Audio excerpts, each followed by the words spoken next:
ॐ नमो भगवते वासुदेवाय। ॐ नमो भगवते वासुदेवाय। ॐ नमो भगवते वासुदेवाय। यः स्वानुभावम् अखिलं श्रुतिसारमेकम् आध्यात्मदीपम् अतितीर्षितां तमोऽन्धम् संसारिणां करुणयः पुराणगुह्यम् तं व्याससूनम् उपयामि गुरुमुनीनाम्। नारायणं नमस्कृत्य नरं चैव नरोत्तमं देवीं सरस्वतीं व्यासं ततो जयमुदीरये। श्रवणतां स्वकथा कृष्ण पुण्यश्रवणकीर्तिनः हृदयन्तस्तो हि अभद्राणि विदुनोति सुहृत्सताम्। नष्टप्रायेषु अभद्रेषु नित्यं भागवत सेवया भगवती उत्तम श्लोके भक्तिर्भवति नैष्टिकी। श्रवणतः श्रद्धया नित्यं गृणतश्च स्वचेष्टितं कालेन नातिदीर्घेण भगवान् विशते हृदि। कृष्णाय वासुदेवाय देवकी नंदनाय च नंदगोपकुमाराय गोविंदाय नमो नमः। जय श्री कृष्ण चैतन्य प्रभु नित्यानंद श्री अद्वैत गदाधर श्रीवासादि गौर भक्ता वृंद। हरे कृष्णा कृष्णा कृष्णा हरे हरे, हरे राम राम राम हरे हरे। हरे कृष्णा कृष्णा कृष्णा हरे हरे, हरे राम राम राम हरे हरे। हरे कृष्णा कृष्णा कृष्णा हरे हरे, हरे राम राम राम हरे हरे। हरे कृष्ण। सभी भक्तों का स्वागत है प्रातःकालीन श्रीमद् भागवतम के सत्र में। और हमारा जो प्रसंग चल रहा है दूसरा स्कंद दूसरा अध्याय, और जो है इसमें शीर्षक है हृदय में श्री भगवान। तो इसमें सबसे पहले वर्णन आता है भगवान हैं कैसे, दिखते कैसे, है ना, भगवान का साइज क्या है। तो हमने पढ़ा भगवान जो है एक बित्ते के बराबर। जो परमात्मा रूपी भगवान हमारे हृदय में रहते हैं उनकी साइज क्या है, जो है वो एक बित्ते के बराबर है, 8 इंच के प्रमाण के बराबर है। और कहते हैं व्यक्ति को जो है भगवान के प्रति अपने जो है बुद्धि को भगवान में लगाना चाहिए, भगवान की धारणा करना चाहिए। परमात्मा रूपी भगवान जो जो दिव्य रूप की धारणा कर सकते हैं, जो परमात्मा रूप की धारणा कर सकते हैं, उनको भगवान के परमात्मा रूप में अपने आप को एकाग्रचित्त को करना चाहिए, है कि नहीं। उसके बाद कहते हैं कि व्यक्ति को किसी के पास जो है ना, ऐसे व्यक्ति के पास उसकी चाटुकारिता नहीं करनी चाहिए जो भौतिक भोग में फंसा हुआ। तो इस कारण बताए थे सुखदेव कि जब लेटने के लिए भूखंड है तो चारपाई गद्दे की क्या आवश्यकता। जब मनुष्य अपनी बाहें का उपयोग कर सकता है तो फिर तकिए की क्या आवश्यकता। जब मनुष्य हथेलियों का उपयोग कर सकता है तो विभिन्न प्रकार के बर्तनों की क्या आवश्यकता। जब पर्याप्त ओढ़न अथवा वृक्ष की छाल उपलब्ध है तो फिर वस्त्र की क्या आवश्यकता। फिर कहते हैं क्या सड़क पर चिथड़े नहीं पड़े रहते, क्या दूसरों का पालन करने के लिए जीवित रहने वाले वृक्ष अब दान में भिक्षा देना बंद कर दिया है। क्या सूख जाने पर नदियां अब प्यासे को जल प्रदान नहीं करती। क्या अब पर्वतों की गुफाएं बंद हो चुकी हैं। या क्या अब सबसे परे सर्वशक्तिमान भगवान पूर्ण शरणागत आत्माओं की रक्षा नहीं करते हैं। तो विद्वान मुनिजन उनकी चापलूसी क्यों करते हैं जो अपनी गाड़ी कमाई की संपत्ति के कारण प्रमत्त हो चुके। तो ऐसे प्रमत्त व्यक्तियों की चापलूसी करने की क्या आवश्यकता है। जिनके पास शास्त्र का ज्ञान है वो किसी पर निर्भर नहीं करते हैं और वो केवल और केवल भगवान की शरण में जाते हैं। गुरु के आदेशों के अनुसार वो भक्ति में साधना में आगे बढ़ते हैं, किसी की चाटुकारिता नहीं करते। फिर उन्होंने कहा था कि जब मनुष्य को पता है कि भगवान की पूजा करके इस बद्ध जीवन से दूर हुआ जा सकता है तो फिर भगवान की ही हमें जो है पूजा उनकी आराधना करनी चाहिए। फिर कहा था कि केवल पशु तुल्य ही व्यक्ति होंगे, पशु के समान जिनका जो है चित्त होगा, चेतना पशु समान होगी, वह वो ही केवल जो है ना भगवान की पूजा नहीं करेंगे, भगवान की साधना नहीं करेंगे, अन्य सभी सभी करेंगे। ये हमने पढ़ा था।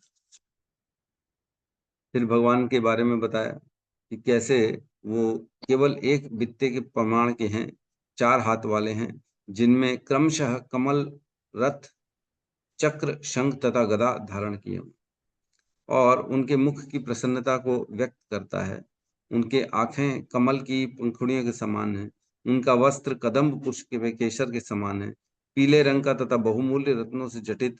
उनके सारे आभूषण स्वर्ण स्वर्ण से निर्मित तथा रत्नों से जटित हैं। वे देदीप्यमान मुकुट तथा कुंडल धारण किए हुए हैं।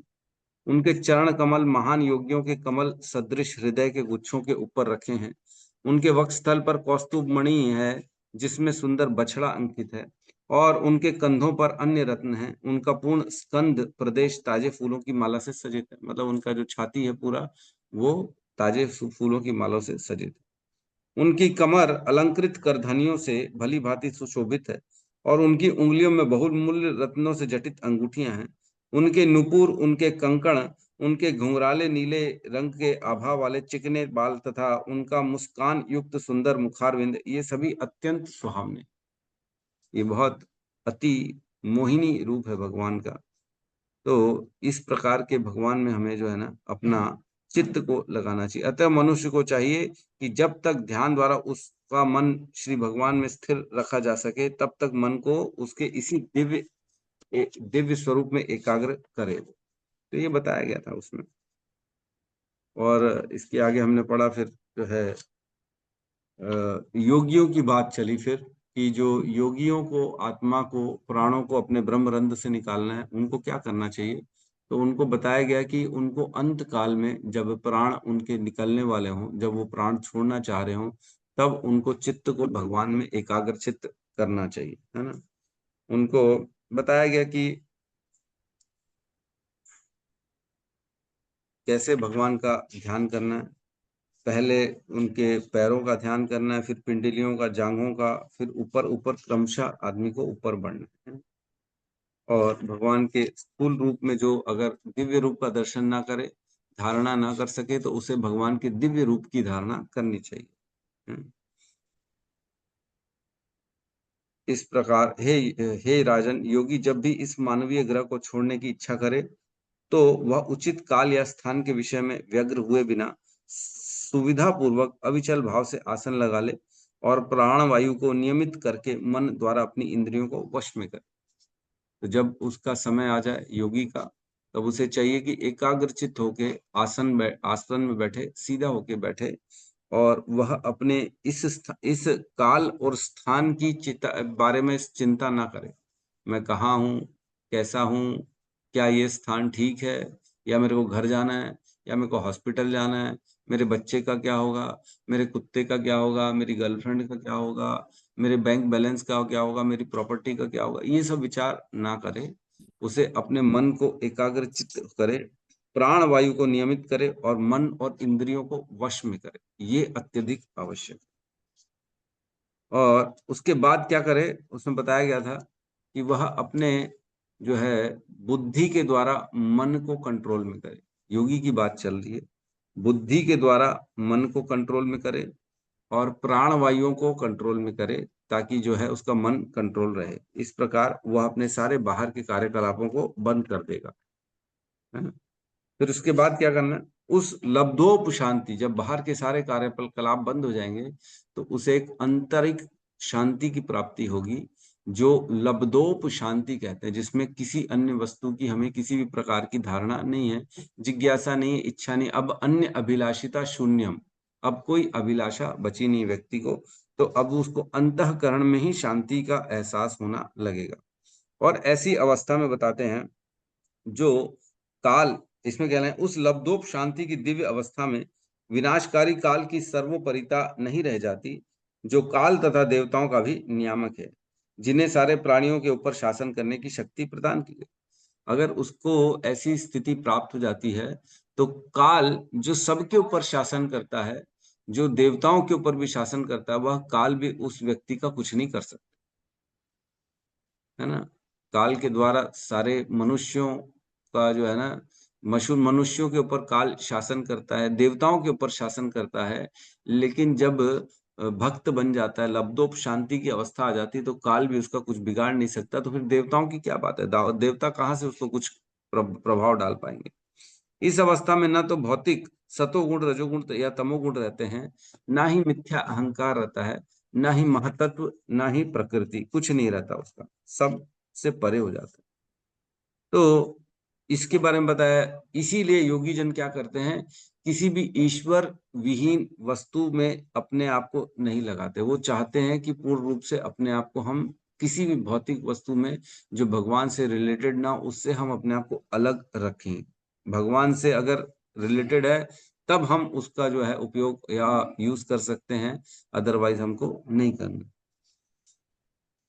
है ना। तो इस प्रकार हमने पढ़ा। और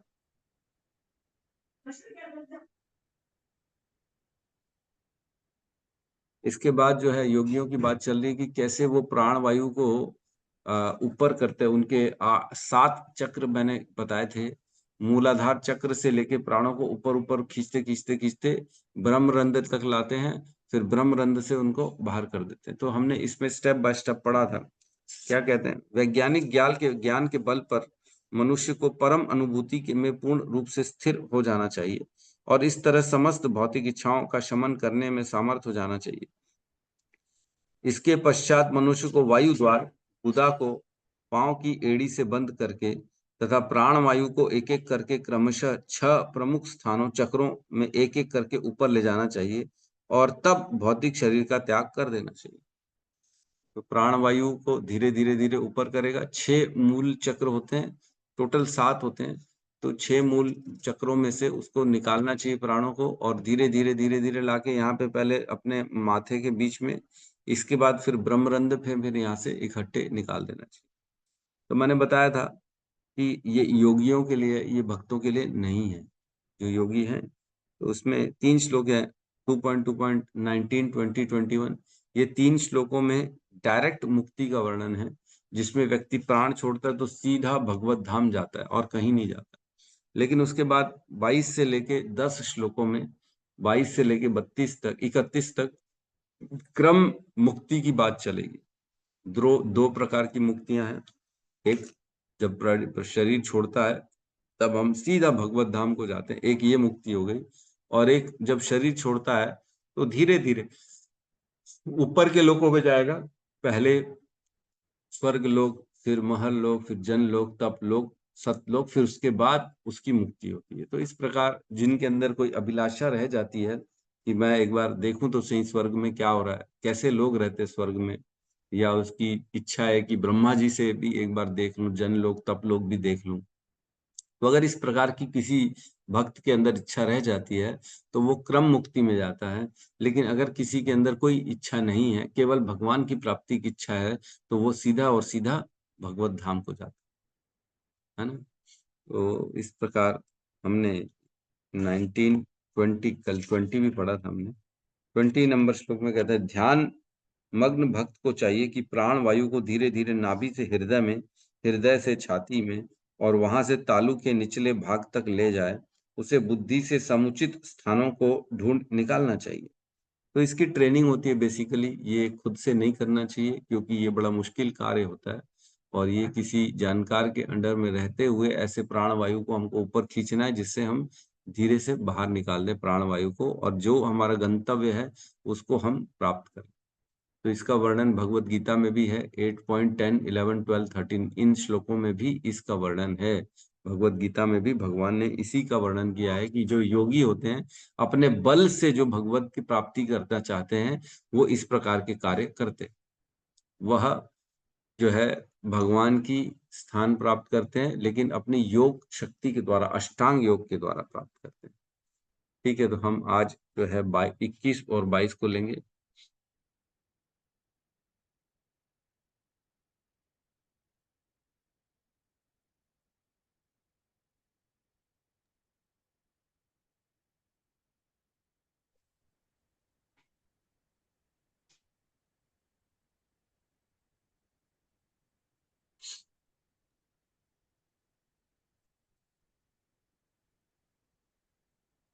क्लियर है? जी प्रभु। श्लोक क्रमांक 21 मैंने पहले ही बताया। 19, 20, 21 ये तीन श्लोक जो हैं ये डायरेक्ट मुक्ति की बात करते हैं। जैसे ही शरीर छुड़ेगा सीधा भगवत धाम को जाएगा। लेकिन उसके बाद के जो श्लोक हैं 22 से लेकर 10 श्लोकों में वह क्रम मुक्ति की बात करी गई है। क्रम मुक्ति होनी है जिसमें हम व्यक्ति धीरे धीरे धीरे धीरे ऊपर के लोगों को जाता है। तो 21 श्लोक में हम प्रवेश करते हैं, साथ में दोहराएंगे। 21 श्लोक, अध्याय 2, स्कंद 2। तस्माद् ब्रुवोऽन्तर्मुनयेत तस्माद् ध्रुवोऽन्तरमुन्नयेत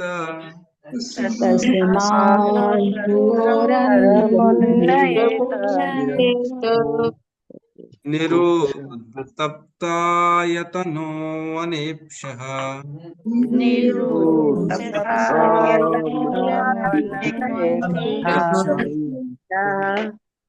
स्थित्वा मुहूर्तार्धं कुण्ठदृष्टि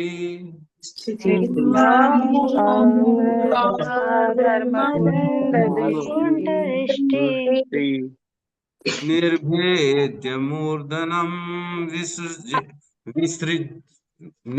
निर्भेद्य मूर्धनं विसृजेत् परं गतः।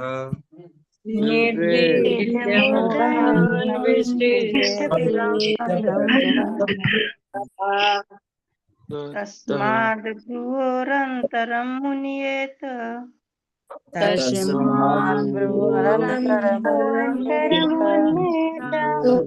निरुद्ध सप्तायतनो अनपेक्ष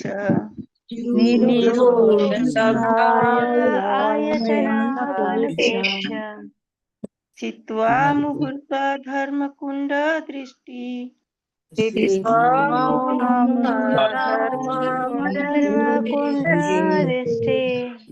निर्भिद्य मूर्धन विसृजेत् परं गतः।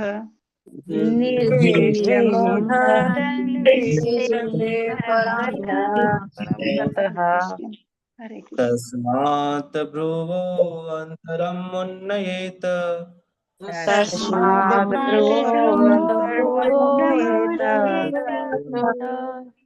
निरुद्ध सप्तायतनो अनपेक्षः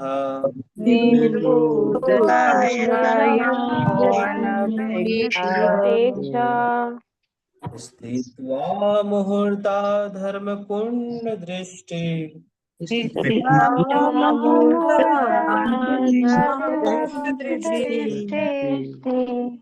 निर्भिदा मूधन् विसचेत् परं गतः।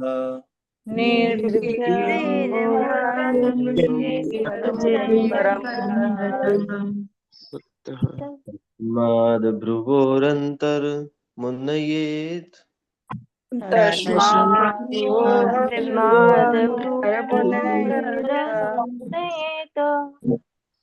निरुद्ध सत्तायतनो अनपेक्षः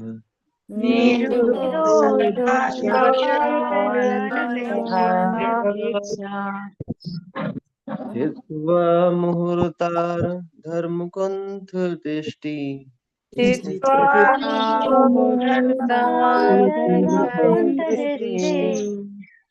निर्भीद्य मूर्धन् विसृजेत् परं गतः।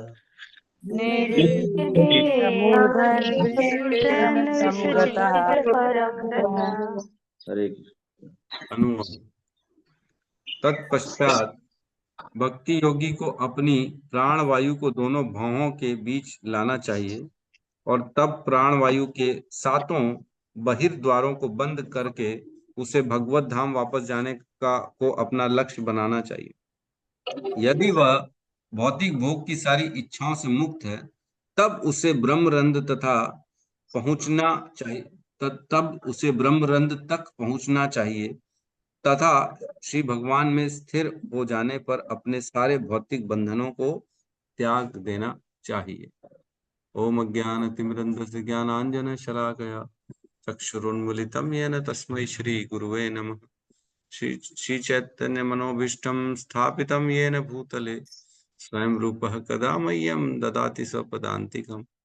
वन्देऽहं श्रीगुरु श्रीयुतपदकमलं श्रीगुरून् वैष्णवांश्च श्रीरूपं सागरजातं सहगण रघुनाथान्वितं तं सजीवं साद्वैतं सावधूतं परिजन सहितं कृष्ण चैतन्य देवं श्री राधा कृष्ण पादान् सहगण ललिता श्री विशाखान्वितांश्च। हे कृष्ण करुणा सिंधु दीनबंधु जगतपते गोपेश गोपिका कांता राधा कांत नमस्तुते। तप्त कांचन गौरांगी राधे वृंदावनेश्वरी वृषभानुसुते देवी प्रणमामि हरिप्रिय। वाञ्छाकल्पतरोभश्च कृपा सिन्धुभ्य एव च पतितानां पावनेभ्यो वैष्णवेभ्यो नमो नमः। नमो विष्णुपादाय कृष्णपृष्ठाय भूतले श्रीमते भक्तिवेदांत स्वामीति नामिने। नमस्ते सारस्वते देवे गौरवाणी प्रचारिणे निर्विशेष शून्यवादी पाश्चात्य देश तारिणे। जय श्री कृष्ण चैतन्य प्रभु नित्यानंद श्री अद्वैत गदाधर श्रीवासादि गौर भक्त वृंद। हरे कृष्णा कृष्णा कृष्णा हरे हरे, हरे राम राम राम हरे कृष्ण। तो यह योग मिश्र की भक्ति की बात चल रही है। परसों हमने बताया था भगवत गीता में जो योग लैडर है, सबसे नीचे होता है सकाम कर्मी। सकाम कर्मी मतलब वह जो फलों के लिए काम करता है, जो अच्छा करेगा इसलिए ताकि उसको अच्छा फल मिले, और बुरे कामों से बचेगा क्योंकि बुरे फल का नतीजा भी बुरा होता है, इसलिए वो बुरे काम नहीं करता है, केवल कर्म में बिलीव करता है। फिर होता है कर्म कांड, जिसमें वेदों में बताए गए जो है वेदों में बताए गए कर्म कांड करेगा ताकि उसको इच्छित फल की प्राप्ति हो सके। अश्वमेध यज्ञ करेगा ताकि स्वर्ग की प्राप्ति हो सके। 16 सोमवार उपास रखेगा ताकि अच्छी शादी हो सके, इस इत्यादि इत्यादि। फिर उसके ऊपर आता है निष्काम कर्म। अब जो है वह कोई इच्छा नहीं रखता, सारे कर्म के फल जो है वो भगवान पे छोड़ देता है और कर्म करता है ताकि जो भगवान की इच्छा होगा वही होगा। होना तो वही है, मेरी इच्छा से कोई काम नहीं होगा इसलिए मैं इच्छा नहीं करता। अब भगवान की इच्छा होगी तो देंगे, नहीं होगी तो नहीं देंगे, मेरे को कोई फर्क नहीं पड़ता, मैं केवल अपने कर्तव्यों को करता चलूंगा। इस प्रकार का जो व्यक्ति होता है वो निष्काम कर्म योग में स्थित होता है। फिर धीरे धीरे वह जब बढ़ता है तो ज्ञान योग आना चालू हो जाता है, ज्ञान में प्रवेश करता है वो, और जो अनेक ज्ञान की विधियां हैं उनको स्वीकार करता है, भगवान के बारे में पढ़ता है ना, आत्मा के बारे में पढ़ता है, काल कर्म के बारे में पढ़ता है।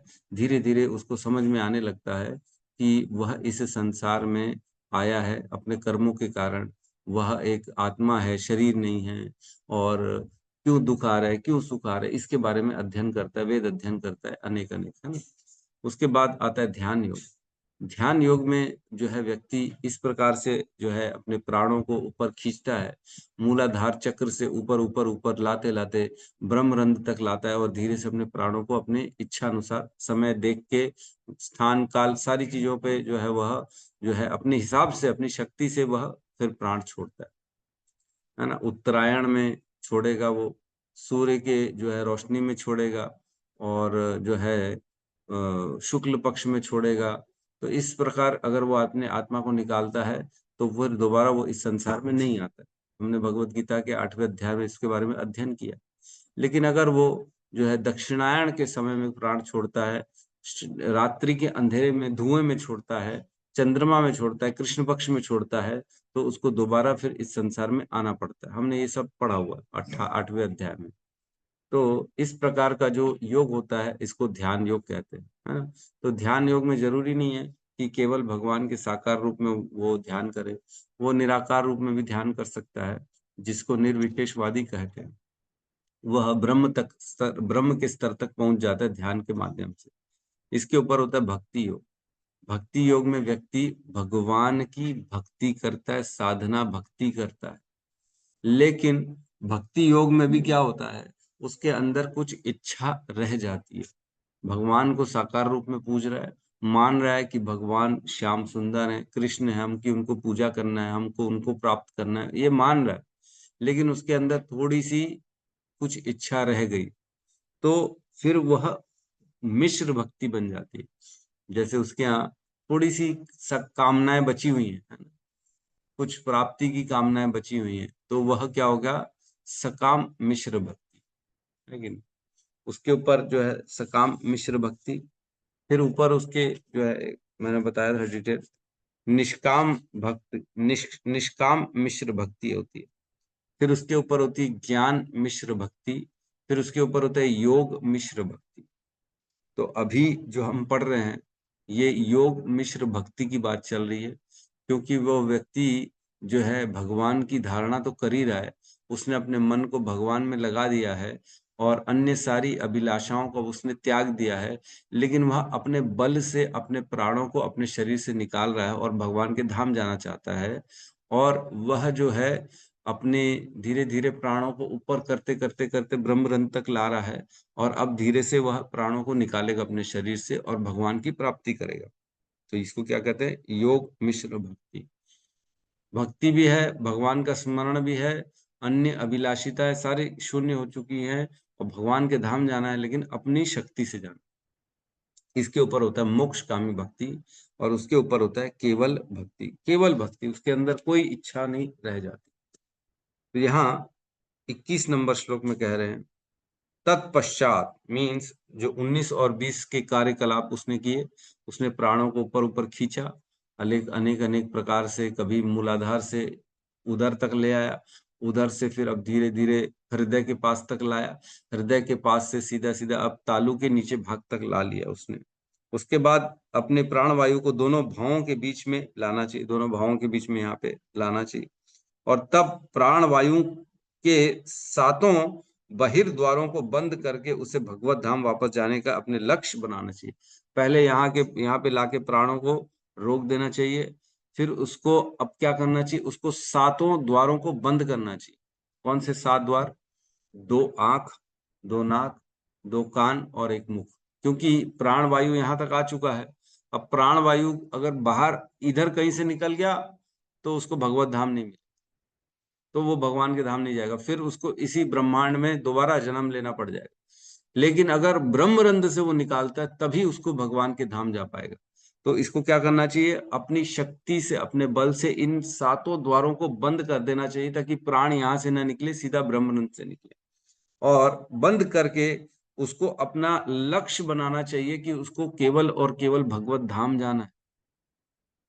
अगर इच्छा कुछ और हो गई तो फिर वह प्राप्ति नहीं होगी। केवल सोचो, जो लक्ष्य है उसकी प्राप्ति कैसे होगी? केवल इच्छा मात्र से। अगर उसने तनिक भी इच्छा कर ली कि थोड़ा सा ब्रह्म लोक भी देख लूं मैं, तो वह फिर भगवत धाम नहीं जा पाएगा, क्योंकि भगवान बोलते हैं यम यम वापि स्मरण भावम त्यजन्ते कलेवरम तम तम एवेति कौन्तु सदा तद भाव भावित। जो जो प्राण छोड़ते समय जो इच्छा करता है, मैं उसको वह गंतव्य प्रदान करता हूँ। भगवान बोले 8वें अध्याय के 4, 5, 6वें श्लोकों में। तो इसलिए हमको क्या करना है? हमको नहीं, योगी को करना है कि अपनी इच्छा से, अपनी शक्ति से सारी इच्छाओं को छोड़ना पड़ेगा। इच्छा नहीं करनी पड़ेगी। इच्छा आ गई तो फिर वह फंस जाएगा।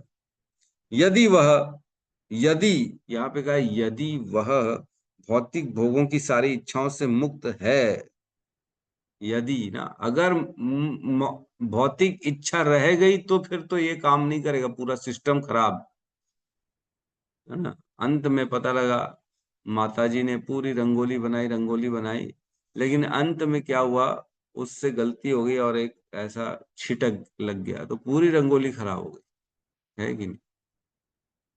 बच्चे ने पूरी अच्छे से कॉपी को लिखा लिखा लिखा, लेकिन अंत में क्या हुआ, गलती से पूरा इंक का पॉट ही गिर गया, तो पूरी लिखावट बेकार हो गई, है कि नहीं। पूरी मेहनत फालतू पानी में चली गई।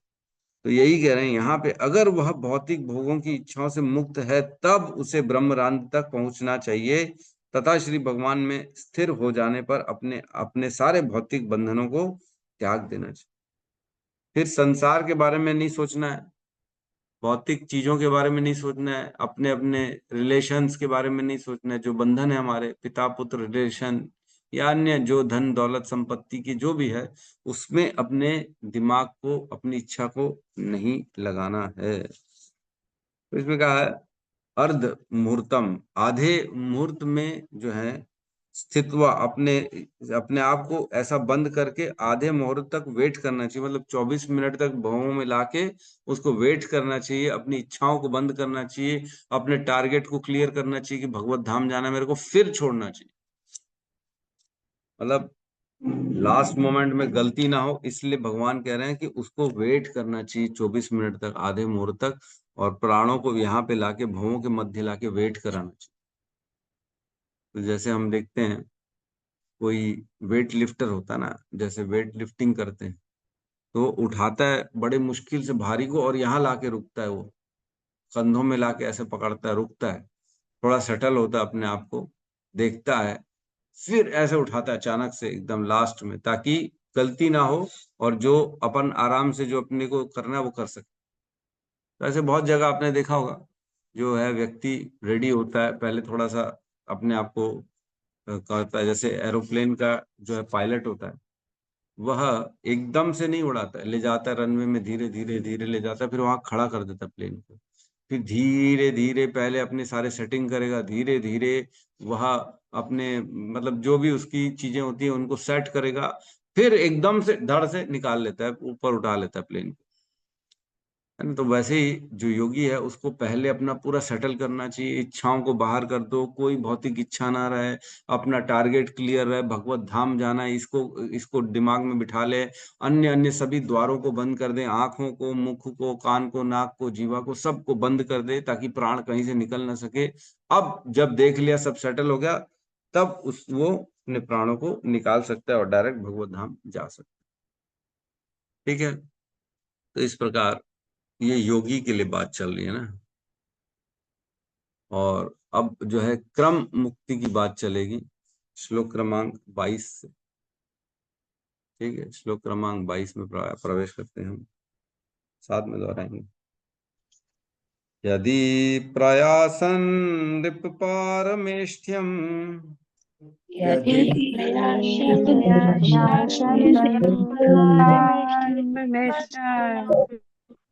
वैहायसाना मुक्त यत विहारम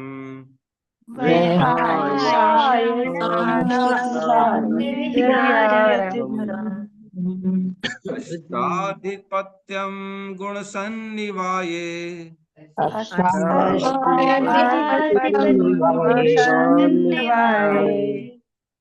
स एव गच्छेन मनसेन्द्रियैश्च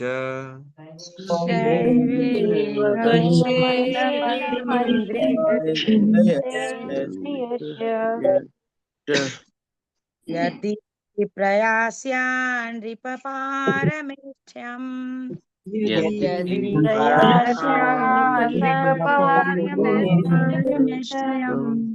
वैहायसानामुत यद्विहारम्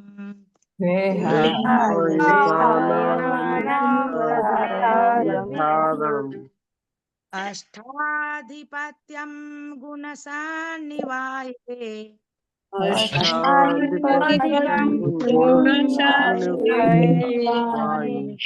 सहैव गच्छेन मनसेन्द्रियैश्च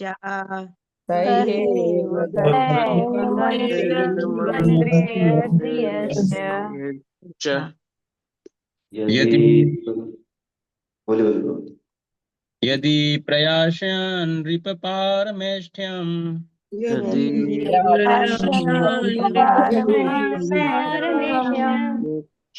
वैहायसानामुत यद्विहारम्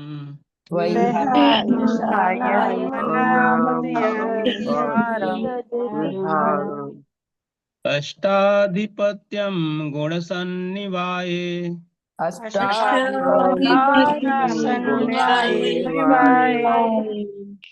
सहैव गच्छेन मनसेन्द्रियस्य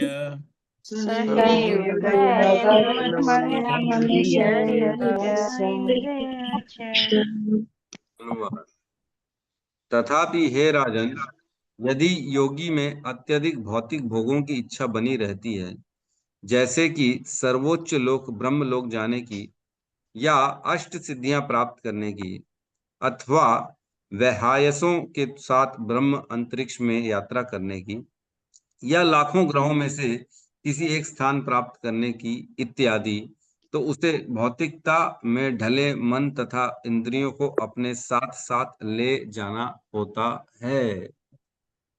यहाँ पे सुखदेव गोस्वामी बता रहे हैं कि क्या करना पड़ता है ऐसे व्यक्ति को जिसके अंदर कुछ कुछ इच्छाएं बची हुई हैं।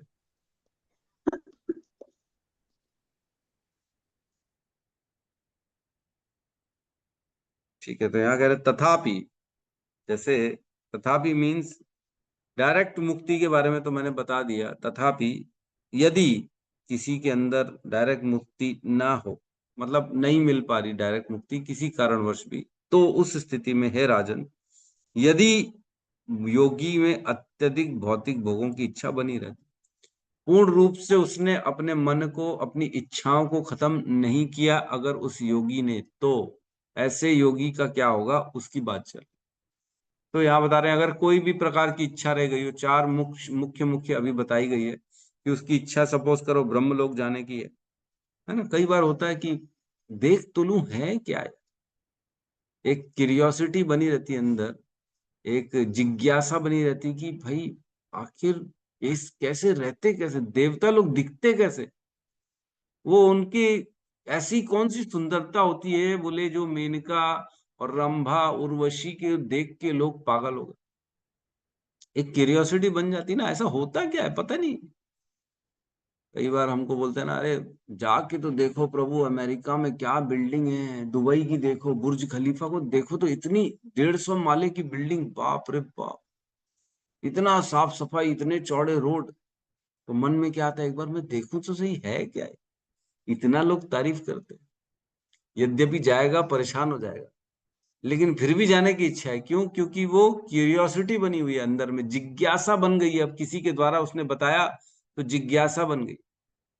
जिज्ञासा को शांत करने के लिए आदमी को जाना ही पड़ेगा, देखना पड़ेगा, क्यों इच्छा बनेगी, एक बार देखूं तो सही है क्या। कई बार होता है ऐसा बोला जाता है, अरे देखो तो सही क्या पड़ोस में जो है नई बहू आई है, जाओ देखो कितनी सुंदर है। तो जिज्ञासा बनेगी, अरे जाए देखे तो सही कौन है, कैसी बहू लेके आए, देखे तो, है ना। या कभी कभी जो है ऐसी साड़ी में, ऐसे कपड़ों में, ऐसे मोबाइल में जिज्ञासा बनती है, अरे इतना जबरदस्त मोबाइल आया, इतना जबरदस्त मोबाइल है, वाह वाह क्या तो फीचर्स है। तो फिर जिज्ञासा आएगी, फिर हम खरीदें, हम भी खरीदें। ये जिज्ञासा ही बेसिकली व्यक्ति को फंसा देती है। सुनेगा जितना उतना फंस जाएगा, देखेगा फंस जाएगा। किसी के बातें चल रही है, पता लगा अरे प्रभु मालूम है आज इतना बड़ा इवेंट हो रहा है, इतना बड़ा सिंगर आ रहा है रायपुर में, यहाँ यहाँ आ रहा है। तो जैसे ही सुन लिया तो इच्छा है, अरे हम भी सुन लेना, जाके अटेंड नहीं कर सकते क्या प्रभु? फिर फोन करेंगे, प्रभु कहीं टिकट मिलेगी क्या, प्रभु कोई जुगाड़ है क्या जाने का, बताओ ना हमको भी जाना।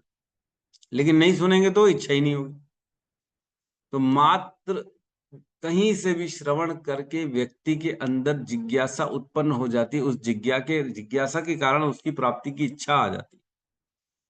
तो यहाँ कह रहे हैं, हम श्लोक में देखते हैं, यदि, यदि पहला वर्ड है श्लोक में, यदि मीन्स यह संभावना है, पॉसिबिलिटी है कि वो डायरेक्ट मुक्ति ना करे, उसके अंदर कुछ इच्छा बची हो, कोशिश तो किया उसने सारे बंद करने की, द्वारों को, अपने चित्त को भगवान में लगाने की, सब अन्य अन्य कार्यों से अपने आप को छुटकारा दिलाने की, लेकिन यदि संभावना है कि अगर नहीं हो पाया तो यदि प्रयास्यन नृप पारमेष्ठ्यम, प्रयास्यन मीन्स प्राप्त करने की इच्छा, यदि प्रयास्यन मीन्स यह संभावना है कि भगवान की प्राप्ति की जो इच्छा है उसमें कुछ व्यवधान आ गया है ना, डायरेक्ट नहीं हो पाया।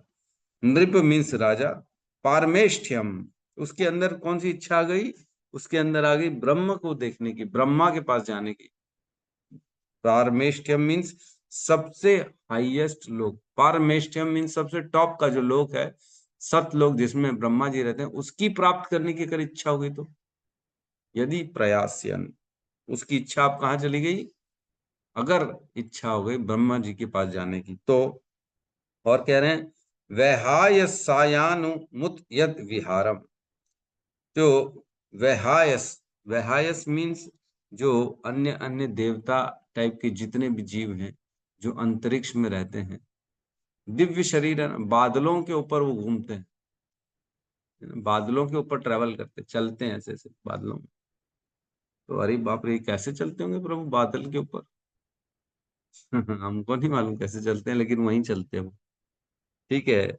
वहाय सानाम मीन्स ऐसे दिव्य दिव्य टाइप के लोगों की अगर उसकी इच्छा हो गई उच्च लोक के देवताओं वगैरह के साथ, यद विहारम, वो उनके साथ भी घूमे, विहार करे। विहार मीन्स रिक्रिएशन।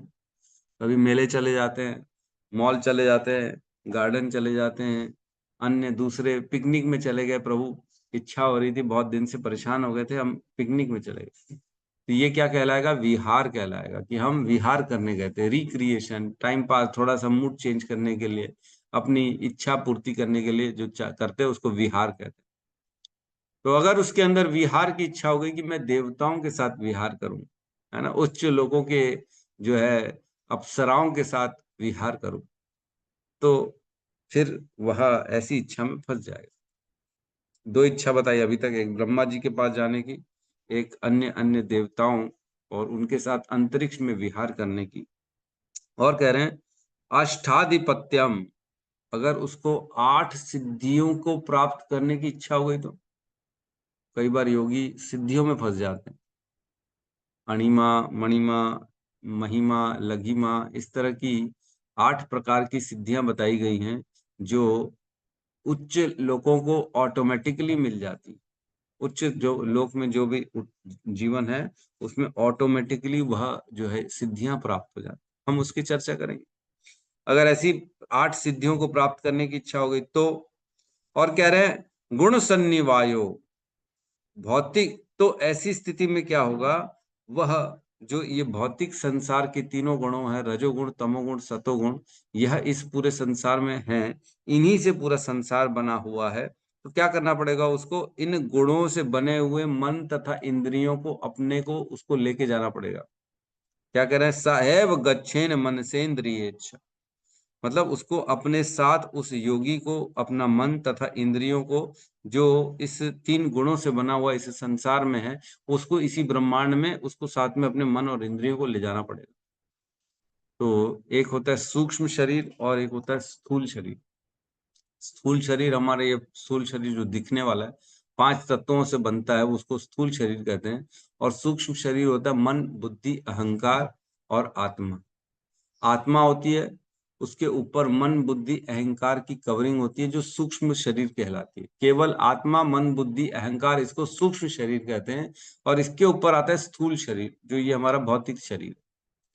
तो अगर उसे ब्रह्मांड से बाहर निकलना है, उसे भगवत धाम जाना है, तो उसको अपने सूक्ष्म शरीर को यहीं छोड़ना पड़ेगा, है ना। मन, बुद्धि, अहंकार को यहाँ पे, फॉल्स ईगो, फॉल्स इच्छाएं, ये सारी इच्छाओं को उसको अपना त्याग करना पड़ेगा।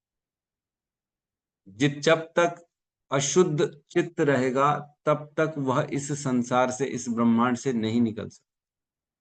केवल शुद्ध और शुद्ध आत्मा यहां से निकल सकती है। ये आवरण जो है इसके ऊपर का सूक्ष्म शरीर का, वह साथ में ब्रह्मांड के बाहर नहीं जा सकता।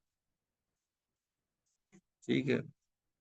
तो वह अवरोध उत्पन्न कर देता है वहां जाने में, वो जा नहीं पाता। क्यों? क्योंकि इच्छा आ गई ना, मन में इच्छा है भोगने की, तो कैसे जाएगा? भगवान तो वहां बुलाएंगे कि तू अपना भोगना चाहता है और मेरे धाम में आ जाए, ऐसा पॉसिबल नहीं। भगवान के धाम जाना है तो केवल और केवल भगवान के साथ रहने की इच्छा होगी, तभी हम वहां जा सकते हैं, नहीं तो नहीं जा सकते। तो यहाँ कह रहे हैं अष्ट आधिपत्यम, 8 प्रकार की सिद्धियां तात्पर्य में प्रभुपाद ने बताई। उसमें तात्पर्य में कह रहे हैं ऊर्ध्व लोकों में अधो लोकों की अपेक्षा हजारों हजारों गुना अधिक भौतिक भोग की सुविधाएं हैं। ऊपर के लोकों में यहाँ से 1000 गुना ज्यादा भोग हैं, सुख हैं। ऊपर के लोग जब पृथ्वी को देखते हैं ना, तो बोलते हैं अरे बाप रे, इतने परेशान हैं, इतने लोग मर रहे हैं, कीड़े मकोड़ों की तरह पैदा हो रहे हैं, काम कर रहे हैं, पूरा जीवन मेहनत कर रहे हैं, मर रहे हैं। बोले ये भी कोई जीवन है? इससे अच्छा तो देवताओं को देखो, सारे ऐश्वर्य जन्म से मिल जाते हैं, उनको कोई दिक्कत नहीं, कोई काम नहीं करना, कोई मेहनत नहीं करनी अपने भोगों के लिए। उनके पास तो कल्प वृक्ष है, चिंतामणि है वहां पे सब कुछ। है, वहां जब जो चाहिए वो वृक्ष से मांग लो, वो मिल जाता है उनको।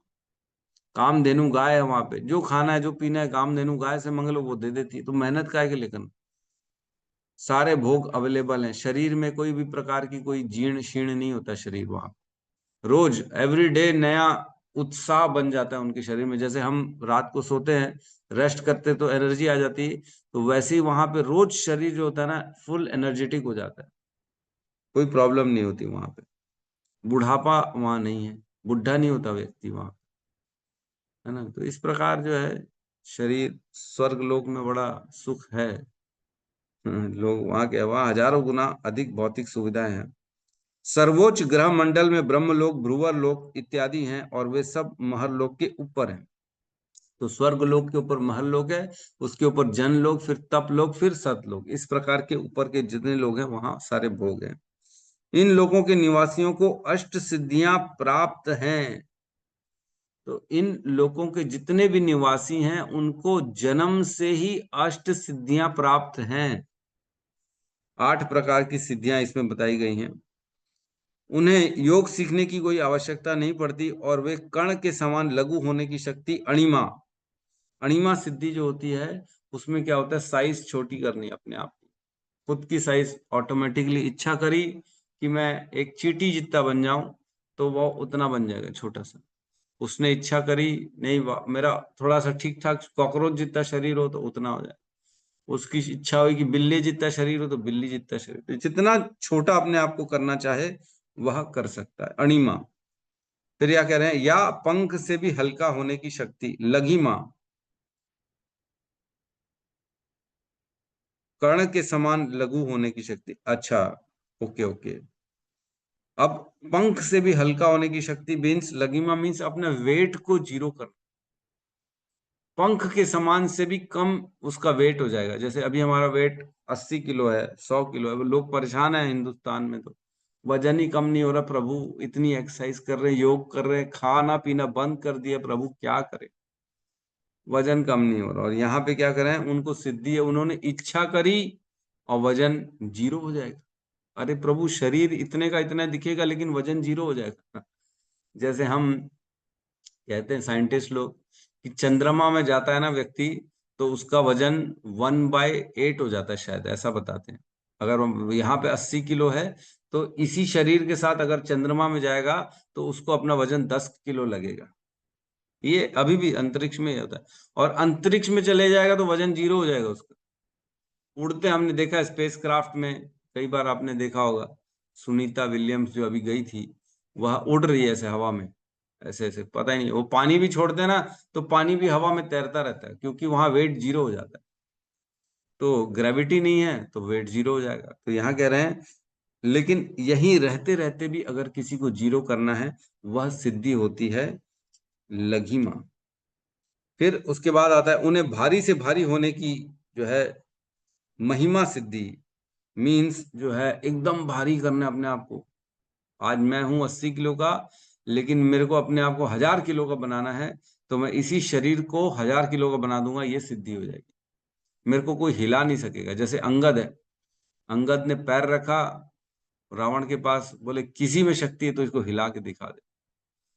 बड़े बड़े बड़े धासु लोग आ गए, वीर वीर आ गए, उन्होंने अंगद का पैर हिला नहीं पाए। क्यों? उसने ऐसी सिद्धि थी, उसको ऐसा जाम कर दिया कि इतना भारी कर दिया उसने, हजारों हजारों टन का बना दिया उसने अपने पैर को, ताकि कोई हिला ना सके। तो ये हो गई महिमा सिद्धि। फिर कह रहे हैं, कोई आश्चर्यजनक वस्तु उत्पन्न करने या कि इच्छानुसार किसी वस्तु को विनष्ट करने हेतु स्वतंत्रता पूर्वक कार्य करने की ईशित्व सिद्धि। एक और ये सिद्धि होती है कि कोई आश्चर्यजनक वस्तु उत्पन्न कर दिया, इच्छा अनुसार किसी को नष्ट कर दिया। अग्नि जला दी, वो बैठे बैठे, अरे देखा और अग्नि जला दी, ये क्या हुआ? ईशित्व, ईशित्व सिद्धि। किसी को बैठे बैठे यहाँ से किसी का हाथ पांव तोड़वा दिया, विनष्ट करना है किसी का, है डैमेज करना है किसी को कुछ, तो ये हो गया। या सारे तत्वों को वश में करने की विशित्व सिद्धि, जो सारे तत्व हैं, भूमि जल अग्नि वायु, इन तत्वों को अपने वश में करने की। जैसे एक आता है एग्जाम्पल जिसमें कहते हैं कि जो अगस्त्य मुनि थे, अगस्त्य मुनि ने पूरे संसार के सागर को पी डाले थे, तत्व को उन्होंने अपने कंट्रोल में कर लिया। एक और मुनि आए, जानु मुनि, है ना। जानु मुनि ने पूरी गंगा को पी गए थे, मालूम है कि तभी तो गंगा का नाम जानवी है, फिर उनकी जंघा से निकली थी, है ना। ऐसा किया था उन्होंने, पी गए थे पूरी जानू गंगा को। तो ये तत्वों को वश में करना, ये एक सिद्धि हो गई जिसको कह रहे हैं विषित्व सिद्धि। फिर कह रहे हैं किसी भी इच्छा के विफल न होने की शक्ति रखने का प्राकाम्य सिद्धि। कोई भी इच्छा हो वो विफल नहीं होगी, है ना। कई लोग बोलते हैं तथास्तु तुम्हारी इच्छा पूरी होगी, तो उसके अंदर शक्ति है कि किसी की इच्छा पूरी कराने की। तो ये हो गई प्राकाम्य सिद्धि। या इच्छानुसार कोई भी रूप धारण करने की काम वसायिता सिद्धि। अब मेरे को जो है ना अपना चेंज करना है रूप, मेरे को ये रूप पसंद नहीं आ रहा, अब कुछ भी जिसको देखे उसको चेंज कर ले। इवन हमने देखा है कि कुछ पिक्चरें ऐसी आ गई हैं जिसमें व्यक्ति अपने रूपों को चेंज कर ले, ऐसा प्लास्टिक सर्जरी करेगा, ये करेगा, वो करेगा, अब लड़के से लड़की बन गया। माइकल जैक्सन बोलते पहले काला था, वो एकदम अपने आप को गोरा कर दिया उसने, अपनी प्लास्टिक सर्जरी करके रूप बदल लिया उसने। तो अभी भी थोड़ी थोड़ी चालू हो गई है ये सिद्धि यहाँ पे, है ना।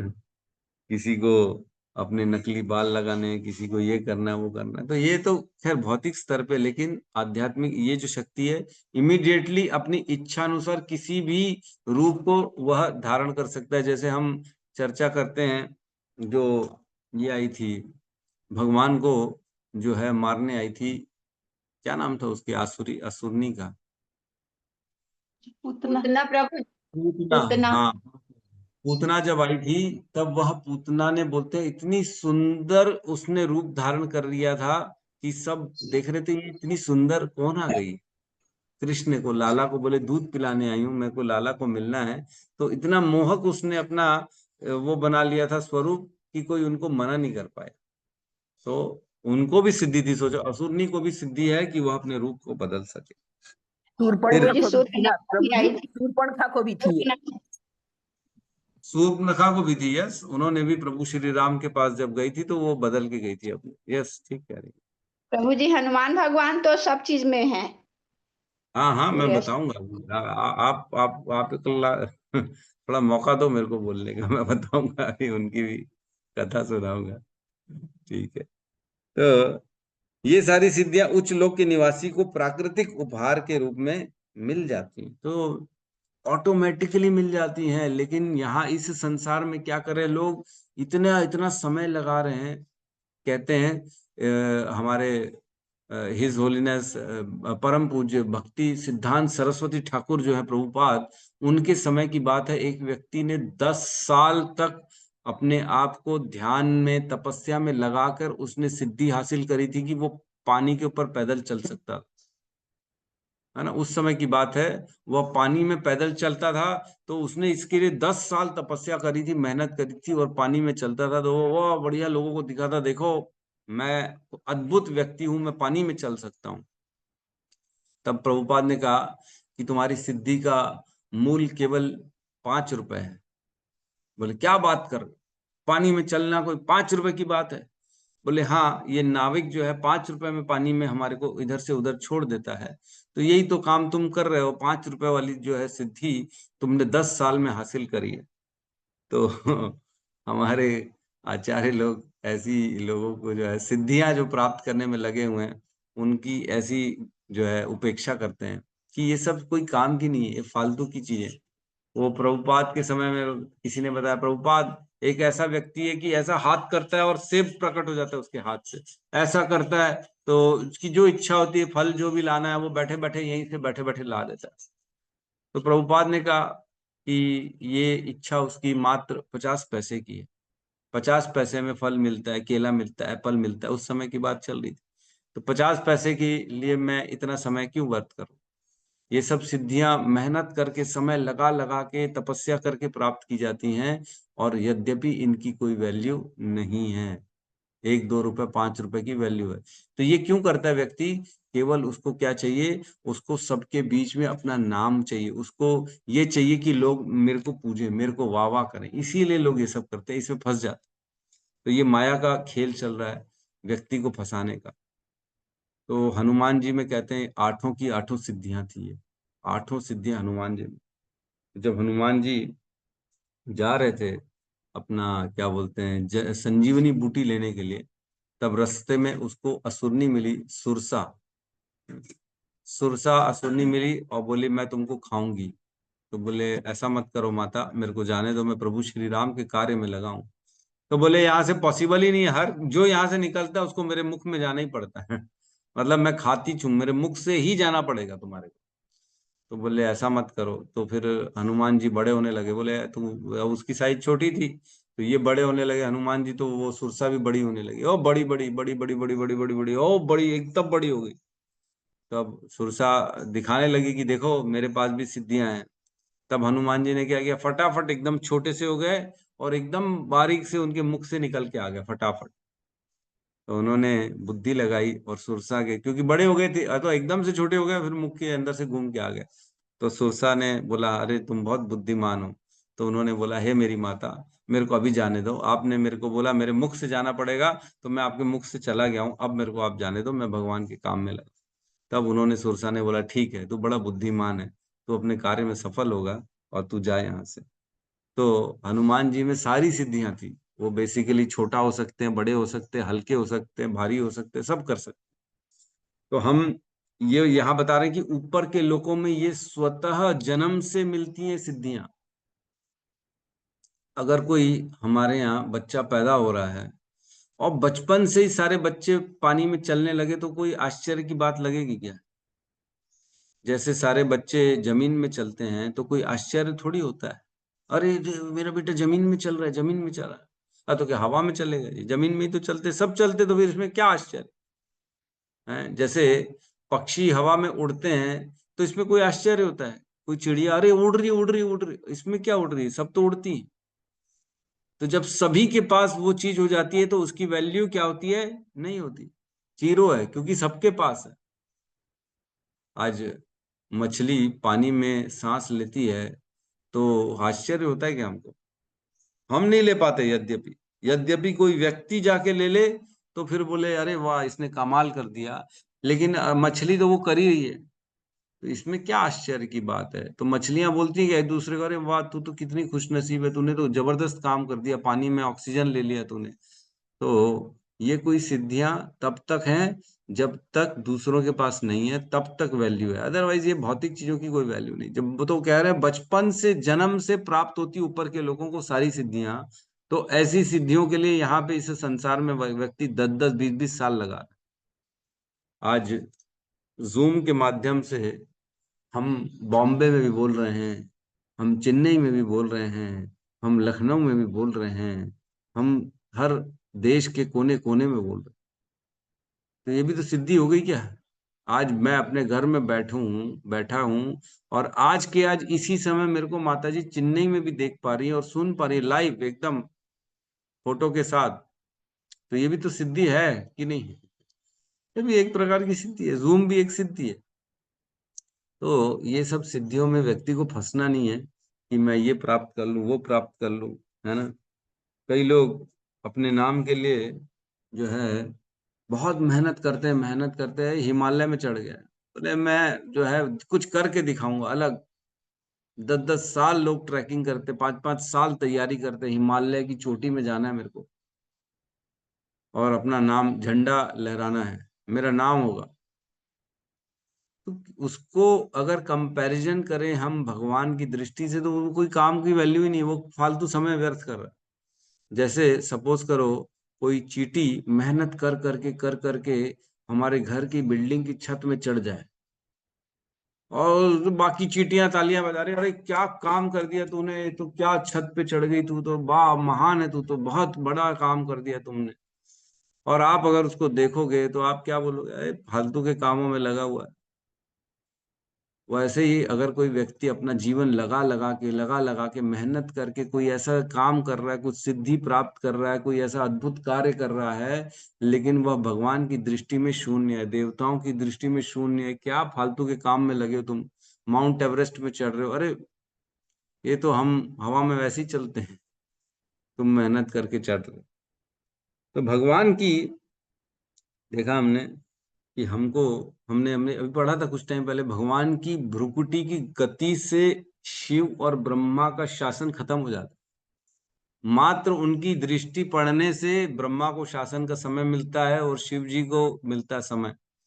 तो भगवान की सोचो, मात्र इशारों से इतना बड़ा बड़ा राज्य मिल रहा है, इतना बड़ा बड़ा शासन मिल रहा है, तो हम कहाँ अपने शासन को बढ़ाने के लिए मेहनत करें, मेरे को लोग जाने, मेरे को नाम हो, मेरे को मेरा वाहवाही हो, इसलिए मेहनत करें।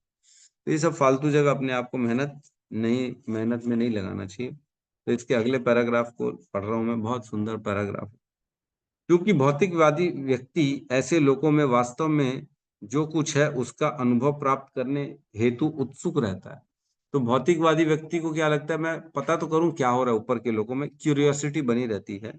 अतः वह हर वस्तु को स्वयं देखना चाहता है, और मैं देखूं तो सही स्वर्ग में कैसी सभा होती है ना, स्वर्ग में कैसे बैठ के जो है इंद्र जो है नाच देखते हैं, इंद्र का ऐरावत हवा में कैसे उड़ता है, देखें तो सही।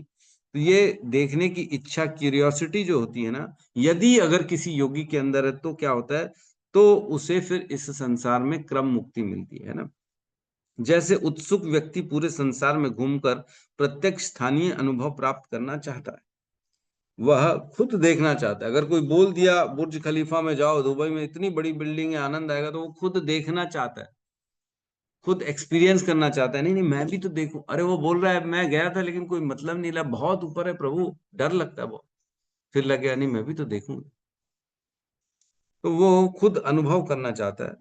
उसी प्रकार अल्पज्ञ अध्यात्मवादी उन लोगों का कुछ अनुभव प्राप्त करना चाहते हैं जिनके विषय में उसने विस्मयपूर्ण बातें सुन रखी, आश्चर्यजनक बातें ऐसी सुन रखी स्वर्ग लोक के बारे में, तो उसकी इच्छा है थोड़ा सा मैं जाऊं, तो ऐसी इच्छा करेगा तो वह क्रम मुक्ति में ऊपर बढ़ेगा फिर। किंतु योगी अपने मन तथा इंद्रियों सहित वहां जाकर अपनी इच्छा आसानी से पूरी कर सकता है, योगी के पास फैसिलिटी है, वो कर सकता है।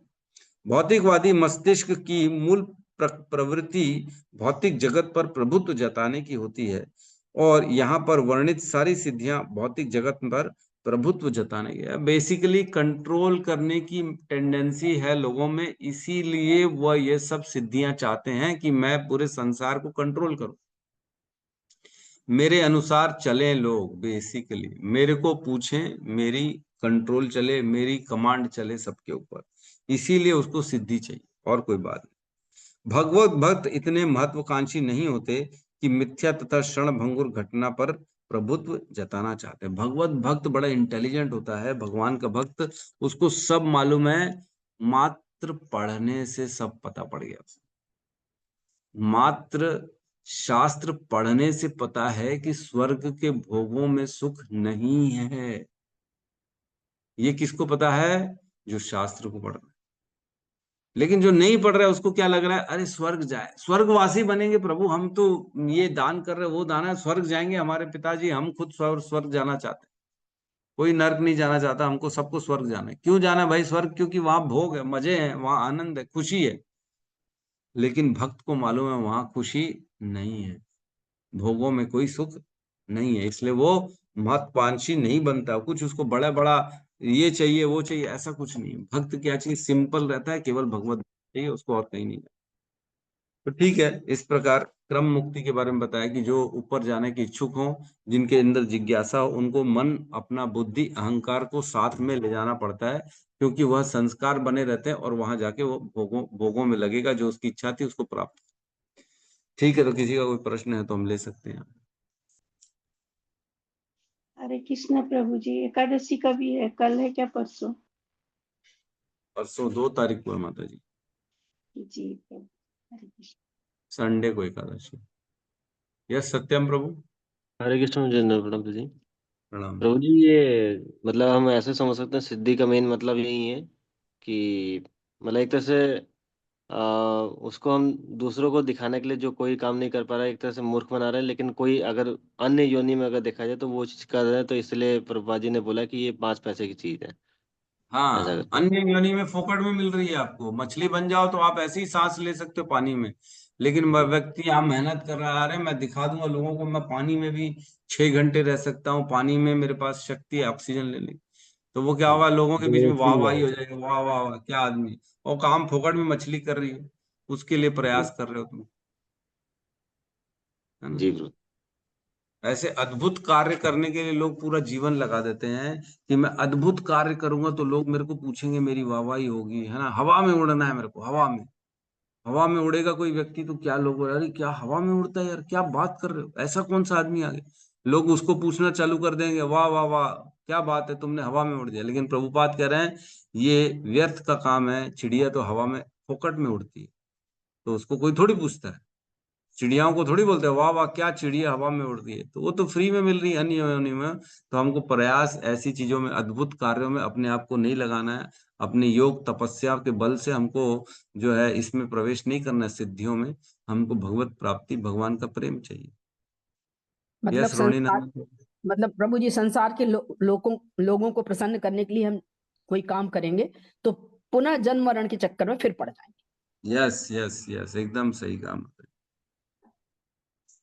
यस रोणी नंदन प्रभु। हरे कृष्ण प्रभु जी, दंडवत प्रणाम। प्रणाम प्रभु जी, प्रभु जी। मुक्ति बताया, जैसे मुक्ति अभी आपने बताया, तो मुक्ति जैसे 5 प्रकार की जो मुक्ति होती है उसी में से एक बताया क्या प्रभु जी? मैं शायद नोट डाउन नहीं किया था कि भक्ति नहीं योग के नहीं प्रकार बताए थे, सकाम मिश्र मिश्र भक्ति, निष्काम मिश्र भक्ति, ज्ञान मिश्रित भक्ति, इसमें से है प्रभु जी? नहीं नहीं, वो तो भगवान की प्राप्ति के अलग अलग जो है रास्ते हैं। जब हमने पढ़ा था भगवत गीता में कि इन रास्तों से भगवान से योग मतलब जुड़ना, भगवान से जुड़ा जा सकता है। तो उसमें हमने पढ़ा था ये सबसे नीचे सकाम मुक्ति, फिर कर्म कांड, फिर निष्काम, फिर उसके बाद भक्ति योग।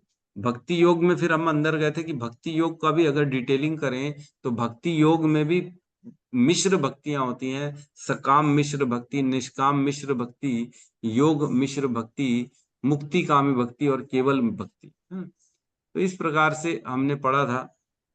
हम जो अभी जो चर्चा चल रही है ये श्रीमद् भागवतम में, वह उसके योग मिश्र भक्ति की चर्चा यहाँ पे चल रही है, उनका डिटेलिंग यहाँ पे बताया गया। बाकी मुक्ति 5 प्रकार की है वो अलग है, वो तो डिपेंड करता है कि आप क्या कर रहे हो। ये योगियों को वो मुक्ति नहीं मिलती, योगियों को कहाँ जाना है, योगियों को भी भगवत धाम मिलता है। वही बता रहे हैं कि 2 प्रकार से जो है मुक्ति मिलती है, एक डायरेक्ट मुक्ति, एक क्रम मुक्ति। और इस सत्य मुक्ति ब्रह्मांड, अलग अलग है प्रभु जी, सत्य मुक्ति अलग है, डायरेक्ट मुक्ति। सत्य मुक्ति मतलब शरीर छोड़ा और सीधा भगवत धाम को गए, ये जी, डायरेक्ट मुक्ति होगी, सद्य मुक्ति कहते हैं इसको। सत्य और मुक्ति, हाँ जी। शरीर, हाँ शरीर छोड़ा लेकिन सीधा भगवत धाम को नहीं गए, पहले कुछ समय स्वर्ग लोक में रह लिए, फिर उसके बाद महर लोक में चले गए कुछ काल के लिए, या डायरेक्ट कुछ काल के लिए ब्रह्म लोक में चले गए। भगवान, हमारी इच्छा हुई ब्रह्मा जी से तो मिले एक बार, कैसे हैं, चतुर्मुखी हैं, बोलते हैं चारों मुख से अलग अलग वेद गा रहे हैं वो। अगर अंत काल में इच्छा होगी कि ब्रह्मा जी को देखना है तो वो ब्रह्मा जी के पास चला जाएगा पहले, क्योंकि भगवान बोलते हैं मैं तेरी इच्छा पूरी करूंगा सारी। तो वो क्या प्रभु जी, होगा, कैवल्य मुक्ति और सत्य मुक्ति में क्या अंतर है? केवल मुक्ति तो मैंने बोला ही नहीं है आपको, कैसा कर रहे हो, केवल भक्ति बोला मैंने, मुक्ति कहाँ बोला।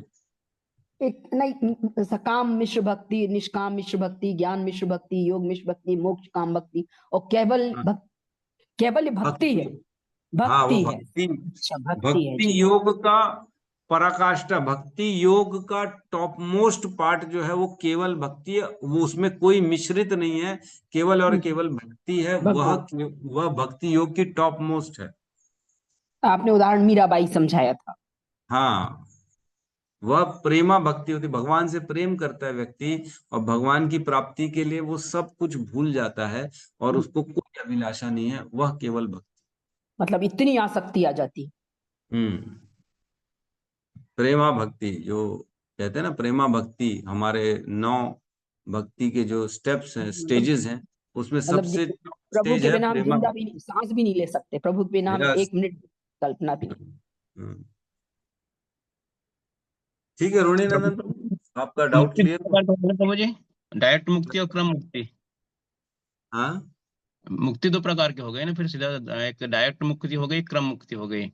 नहीं नहीं, मुक्ति प्राप्त करने की विधि दो प्रकार की हो गई, है ना। मुक्ति तो 5 प्रकार की है, वो अलग है। वो मुक्ति मिलती है, मुक्त व्यक्ति जब जब शरीर छोड़ता है तब उसको 5 स्थानों में, या तो वैकुंठ में जाएगा, या भगवान के साथ सायुज्य मुक्ति मिलेगी, या सारूप्य मुक्ति मिलेगी, या शास्त्रीय मुक्ति मिलेगी। तो इस प्रकार की 5 मुक्तियां वो अलग है, वो तो मुक्ति है। लेकिन मुक्ति मिलने के मार्ग जो है 2 हैं, या तो डायरेक्ट मुक्ति मिलेगी या तो क्रम से मुक्ति मिलेगी। ठीक है, अब किसको मिलेगी इसमें भी है, योगियों को मिलेगी कि भक्तों को मिलेगी। योगियों का मार्ग अलग है, वो अपनी प्रयासों से अपने आप को एकदम लगा के ध्यान में वो फिर भगवान की प्राप्ति करते हैं। कई भक्त होते हैं जिनका रास्ता अलग है भगवान की प्राप्ति करने का, मुक्ति का, वह भक्ति करके भगवान की मुक्ति प्राप्त कर लेते हैं। तो इस प्रकार की कौन करने वाला है, कर्ता यहाँ पे अलग, योगी है, भक्त है, कौन सी विधि को अपना रहा है मुक्ति के लिए, वह अलग है। मुक्ति मिलने की प्रक्रिया अलग है, डायरेक्ट मुक्ति है कि सीरियल वाइज मुक्ति है, और मुक्ति अलग है, 5 प्रकार की मुक्तियां अलग हैं। वो भगवान के साथ समान रूप से भगवान का जो है सारूप्य मुक्ति मिल गई, सेम भगवान का रूप मिल गया, भगवान के निज धाम में जाके भगवान के सानिध्य प्राप्त हो गया, भगवान के बाजू में बैठे हुए एकदम, है ना। और भगवान के जो है सामीप्य, भगवान के एकदम क्लोज बैठे हुए हैं। तो इस प्रकार की वो 5 मुक्तियां अलग हाँ जी जी। है ना, ये इसमें डायरेक्ट कंफ्यूजन नहीं। मुक्ति परीक्षित को मिली थी ना प्रभु जी? हाँ, परीक्षित महाराज तो स्वयं शरीर छोड़े सीधा वैकुंठ को चले गए, डायरेक्ट सद्य मुक्ति मिली। मीराबाई इनको इनको इनको भी यही मिली होगी। हाँ, ये सब तो डायरेक्ट मुक्ति वाले ना, ये तो भक्ति, केवल भक्ति में आ गए थे ना वो, समझो ना। आज योग मिश्र भक्ति होगा ना, या कोई अन्य मिश्रित हो जाएगी उस भक्ति में, कुछ मतलब और उसमें कुछ मिलावट आ गया, सकाम, मतलब हाँ कुछ सकाम भी मिलावट आ कुछ हो। गया, हाँ, तो फिर उसको डायरेक्ट भक्ति नहीं मिलेगी। जैसे ध्रुव महाराज को, ध्रुव महाराज को मुक्ति मिल गई थी, लेकिन उनके अंदर इच्छा थी कि अरे मेरी माता जी का क्या हुआ, इच्छा क्या आ गई माता जी की, तो उनको रोक दिया गया, नहीं नहीं रुको रुको, ये लायक नहीं है सीधा भगवत धाम जाने की, इसके अंदर अभी भी इच्छा बची हुई है, इसलिए इसको यहीं पे ध्रुव लोक बना के वहां पे बिठाओ, ये अभी भगवत धाम जाने नहीं है इसको। सकाम तो मिश्र, इसलिए सकाम। जो है ना, हाँ, उनके सकाम मिश्र भक्ति किया उन्होंने, और इसलिए उनको केवल भक्ति करते तो सीधा वैकुंठ चले जाते, भगवान के भगवत धाम जाते। लेकिन वो सकाम मिश्र में आ गए तो मिश्रित हो गई, कुछ चीज मिलावट हो गई भक्ति में, तो उनको रोक दिया गया, उनको डायरेक्ट मुक्ति भगवान की प्राप्ति नहीं हुई, उनको यहीं पे फिर लोग बना के दे दिया गया। प्रभु जी ठीक है, प्रहलाद महाराज को वो तो, डायरेक्ट मुक्ति मिली थी। हाँ वो तो केवल भक्ति करते थे ना, उनके में मिश्र कहाँ था कुछ। नहीं प्रभु जी, उन्होंने भगवान नरसिंह जी से बोला था मेरे पिताजी को ये कर दो, तो मतलब उनका तो उस रहते रहते ही हो गया था ना सब कुछ, शरीर रहते। हाँ, तो उन्होंने क्या बोला था, भगवान ने बोला क्या था कि कुछ वर मांगो प्रहलाद, मैं तुमसे बहुत बहुत खुश हूं, मैं, तुम कुछ मांगो मेरे से, कुछ मांगो, मैं तुम्हें देना चाहता हूँ। तो प्रहलाद महाराज ने कहा, हे भगवान, अगर देना ही है तो आप इतना दीजिए कि जब तक मैं इस संसार में अपने दोस्तों को सभी को आपके भगवत धाम न ले जाऊं, मेरे को आप यहीं छोड़ो, ताकि मैं सबको भगवत धाम लेके जाऊं अपने साथ। मेरे को और कोई इच्छा नहीं है, केवल आपके स्मरण में रहूं। तो उन्होंने ये भगवान, इच्छा मांगी। और भगवान उसमें ज्यादा खुश प्रभु होते हैं जो प्रचार प्रसार करता है। हाँ, हाँ, जो भगवान की इच्छा है, भगवान का नाम उनका प्रचार करना है, उनके लिए लोगों को प्रेरणा देना है, तो उससे भगवान और प्रसन्न हो जाते हैं। तो वो डायरेक्ट मुक्ति वाली बात है वो। जी प्रभु जी, बहुत बहुत धन्यवाद। एक्चुअल में क्या होता है मालूम, आप अब जो है ना, आपने जो प्रश्न किया ना, इसका उत्तर ये है कि जो भगवान के भक्त है ना, वो मुक्ति नहीं चाहते। भगवान के भक्त जो है भक्ति चाहते हैं, वो सेवा ये नहीं भगवान, चाहते कि मैं ये संसार का जन्म मृत्यु छोड़ दूं। जब हनुमान जी को बोला गया प्रभु श्री राम के द्वारा, चलो हनुमान मेरे धाम में चलो, साकेत धाम में लेके चलूंगा, तो वो बोलते हैं क्या वहां पे मेरे को भक्त मिलेंगे, क्या वहां आपकी कथाएं मिलेंगी? अरे बोले नहीं, वहां तो जो है मैं साक्षात हूं, तो तुमको मेरी कथा का क्या जरूरत? बोले नहीं नहीं नहीं, फिर मैं वहां नहीं जाता, मैं यहीं रहूंगा, आपकी कथाएं सुनूंगा, मेरे को इसमें आनंद ज्यादा आता है। तो फिर वो नहीं गए, उनको मुक्ति उनको नहीं चाहिए था भगवत धाम, उन्होंने बोला मैं यहीं रहूंगा, मैं आप ही के नाम का श्रवण करूंगा, आपकी कथाओं का श्रवण करूंगा, इसमें मेरे को ज्यादा आनंद आता है। मतलब इंद्रियों से भगवान को समझ में आए वो ज्यादा आनंद। हाँ, तो कहने का अर्थ ये है कि जिसने भगवान को तत्व से प्राप्त कर लिया, जो भगवान की जिसको भक्ति मिल गई ना, तो मुक्ति उसके सामने खारी लागे। बोले नून समान मुक्ति लागे। नून मतलब नमक के समान खारी मुक्ति लग रही है।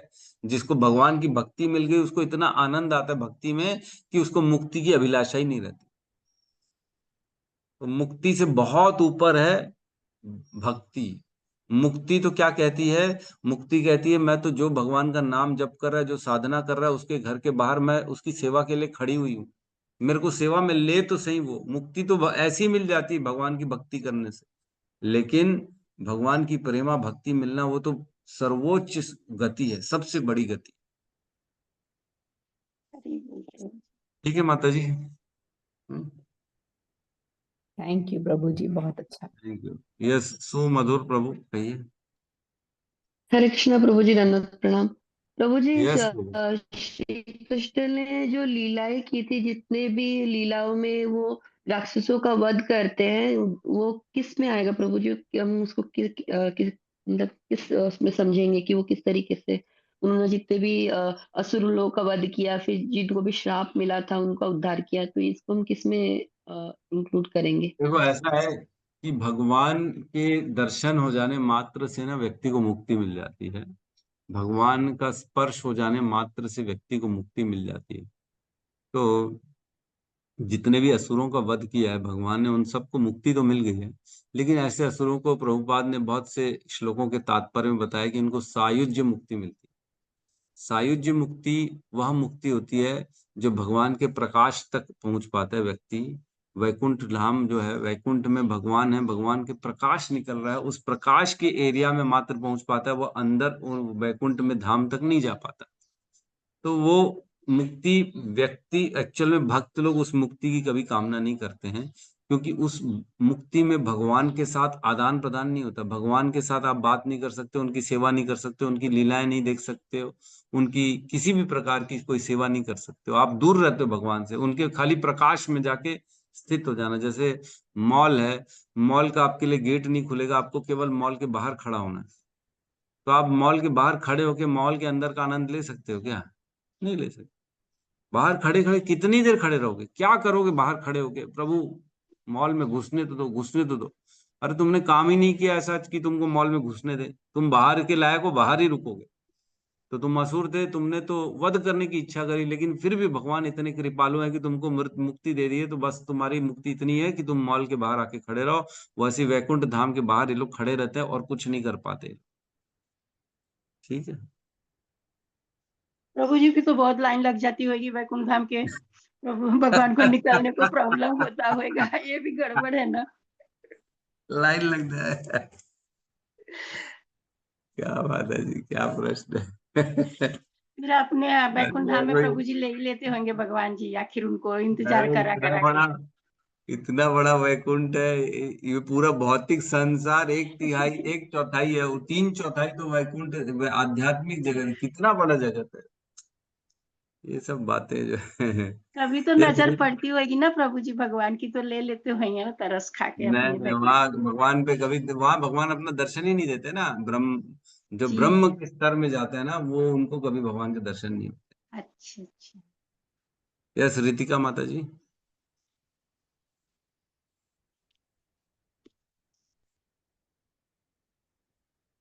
हरे कृष्णा प्रभु जी, धन्यवाद प्रणाम। प्रभु जी, अभी हाँ। जो प्रभु जी बोले हैं कि मतलब असुरी लोगों को आप बोले हैं ना कि असुरी मतलब किसी को भगवान दर्शन नहीं देते, पर असुरों को वो दर्शन दिए, तो हम लोग ऐसे सोच सकते हैं कि मतलब असुर लोग पिछले जन्म में कोई अच्छा कर्म किए होंगे इसलिए भगवान उनके दर्शन दिए, और फिर बाद में वो खराब कर्म किए होंगे इसलिए वो असुर मतलब बने हैं, ऐसे सोच सकते हैं क्या हम लोग?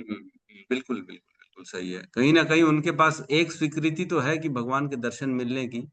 जैसे कंस है, कंस भगवान का स्मरण करता था, कृष्ण का स्मरण करता था, लेकिन मारने के लिए करता, है ना। कंस ने इतना स्मरण किया, भगवान का इतना स्मरण किया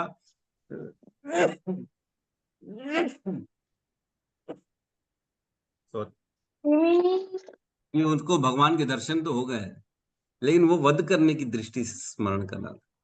तो भगवान का कोई भी स्मरण करता है ना, तो भगवान उसको व्यर्थ जाने नहीं देते, उसके स्मरण को। बोलते हैं इसने मेरे को याद तो किया ना, भले मारने के लिए याद किया, लेकिन याद तो किया ना, चलो ठीक है, दर्शन दे देता हूँ मैं। तो भगवान इतने कृपालु हैं, तभी तो सुखदेव गोस्वामी भगवान की कृपा का वर्णन सुन के आ गए कि ये कौन है ना। अहो बकीयम स्तन काल कूटम, जब उसको बताया गया सुखदेव को कि भगवान इतने दयालु हैं कि जो पूतना है, जो भगवान को मारने आई, उसको अपनी माता का दर्जा दे दिए, इतनी कृपालु भगवान। जब ये सुना तब सुखदेव गोस्वामी के अंदर भक्ति की जो है उत्पन्न हुई। तब वो वापस भगवान के पास, व्यासदेव के पास गए और उन्होंने श्रीमद् भागवतम का जो है पुराण का पूरा स्टडी किया उन्होंने। तो भगवान इतने कृपालु हैं, इसीलिए तो हम कहते हैं ना, इतने कृपालु हैं भगवान की किसी की कोई गलती नहीं देखते, लेकिन एक अगर किसी ने अच्छा काम कर दिया तो उसको मेरू समान गिनते, सुमेरु समान। अरे इसने मेरा नाम ले लिया, इसने मेरा नाम। तो इसीलिए हम भगवान की शरण में जाते। पर प्रभु जी इनको कौन सी मुक्ति मिलती है? सायुज्य राम- मुक्ति बताऊंगी, सायुज्य। सायुज्य मुक्ति। ठीक है, हम यहाँ पे क्लास को क्लोज करते हैं। आज अत्यधिक समय हो गया हमारा। सब मिलके हरे कृष्ण महामंत्र का उच्चारण कर लें। हरे हरे कृष्ण कृष्णा हरे कृष्णा हरे कृष्णा कृष्णा कृष्णा हरे हरे हरे राम हरे राम हरे हरे राम राम हरे समस्त भक्त वृंद की जय। जगत गुरु शील प्रभुपाद की जय। निताई गौर प्रेमानंदे। हरि हरि हरि हरि हरि बोल। बोल, हरि बोल। हरे कृष्णा प्रभु जी, बहुत बहुत धन्यवाद प्रभु जी। हरे कृष्ण प्रणाम। हरे कृष्णा प्रभु जी, दंडवत प्रणाम। प्रभु जी। हरे कृष्णा, सभी भक्तों को दंडवत प्रणाम। हरे